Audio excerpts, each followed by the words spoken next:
generally over the last 10, 20 years, the internet and social media has really blossomed and it's everywhere now. So over that period of time, what impact have you seen from social media on journalism? Yeah, I mean, so the narrative that everyone knows about that is that it has dissolved the line between the journalist and what is now regarded as their former audience. We're just talking about top-down teaching. The relationship between the media and our audience in the past was top-down. Journalists told people what was going on, and there were very limited opportunities for people to feed back up the chain what they thought about it. Generally, that only happened at the invitation of journalists. And social media has completely changed that relationship so that now anyone with a mobile phone or an internet connection is a content producer of some kind, and they have an equal right to engage in the debate and steer the course of public discourse. And that's been an enormously exciting, kind of democratizing thing that kind of social media had the potential to do. That's the narrative that everybody knows, and we also know that basically an awful lot of the good that could have been done by that has been undone by trolling and all of the kind of negative things that happen. But something that really interests me about social media is, in theory, it should have brought us all closer. It has another one of those technologies that has reduced the gap between people. But actually, I think in the specific field that I'm working in journalism, it may have had the opposite effect in some ways. So there's an example that comes out of some research that I've been doing, which is into the Police and Crime Commissioner elections. And I've been studying local news coverage of those elections. And I saw there was a newspaper that sticks in my memory in Hull, which in the month leading up to the 2016 elections, it spoke to about 8 members of the public. I use the word spoke very loosely. It published comments from about 8 members of the public as part of its coverage. That was how it represented public opinion. Absolutely all of those people were actually comments sourced on social media or from website comments. And most of them were anonymous.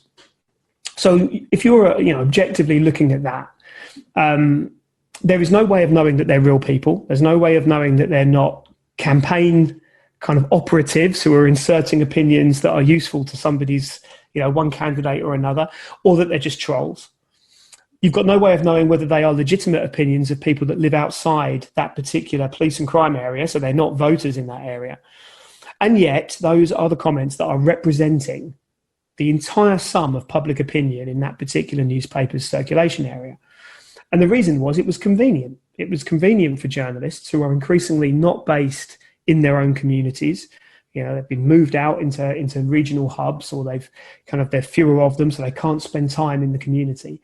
It's a lot easier for them to just go on social media and look at what people are talking about there and then report that. And that can't be mistaken for public opinion. It's such a flawed way of doing things because it's a self-selecting group. It's a group that we can't really know very well. It's so prone to trolling and to distortion.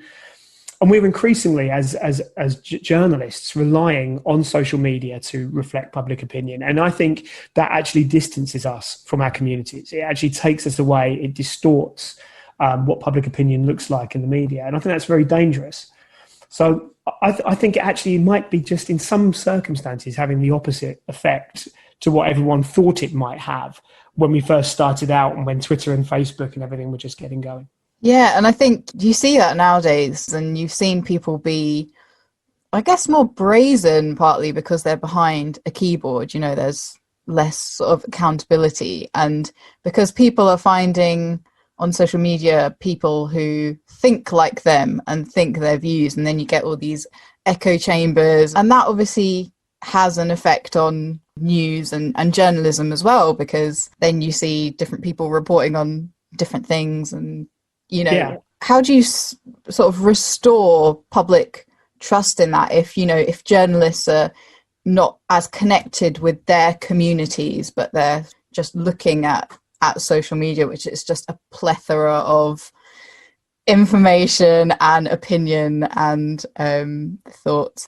How do we find a way through this? Yeah, no, it's so difficult, isn't it? I mean, I think you're absolutely right. And those echo chambers are dangerous enough when they just exist in social media.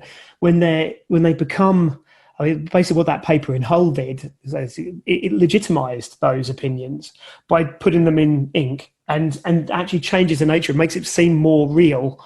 I think that's a real problem, and how you get through that is very difficult, because there are two answers really to solving this. The first is to stop relying on social media to be a barometer of public opinion and to go back out and talk to people on the streets. But newspapers, where an awful lot of the kind of journalism that we're talking about here, the community-based journalism, a lot of that traditionally comes from print journalists. Local newspaper journalists all over the country, who are the ones who are scouring our communities for news that then filters through to broadcasters and national newspapers, and kind of it's the kind of atomic element of news is those kind of local newspapers doing that work. It's been absolutely ravaged over the last decade or so, that part of our news industry, by first the economic crisis in 2008 and now by the pandemic. To a point where there just aren't enough journalists to do that job the way they used to. So the cure is get back out into the community. But at the moment, I don't know that that's actually a realistic expectation of the media. They're doing what they're doing because they can't really afford to do anything else. And the other answer is kind of accuracy, isn't it? I mean, as you say, there's the real danger of myths being legitimized and kind of shared around until the point where they become assumed to be true on social media. A huge problem, and we know that from any number of kind of political examples over the last few years. The answer to that, the kind of way of breaking through that, is accuracy. But again, that's a really difficult thing. It sounds so simple, but it's a really difficult thing to actually kind of make work in practice, because we're very confused these days about the difference between truth and balance, and about which one is more important. And you take an example, the US president says something false, an unthinkable scenario, but just run with it.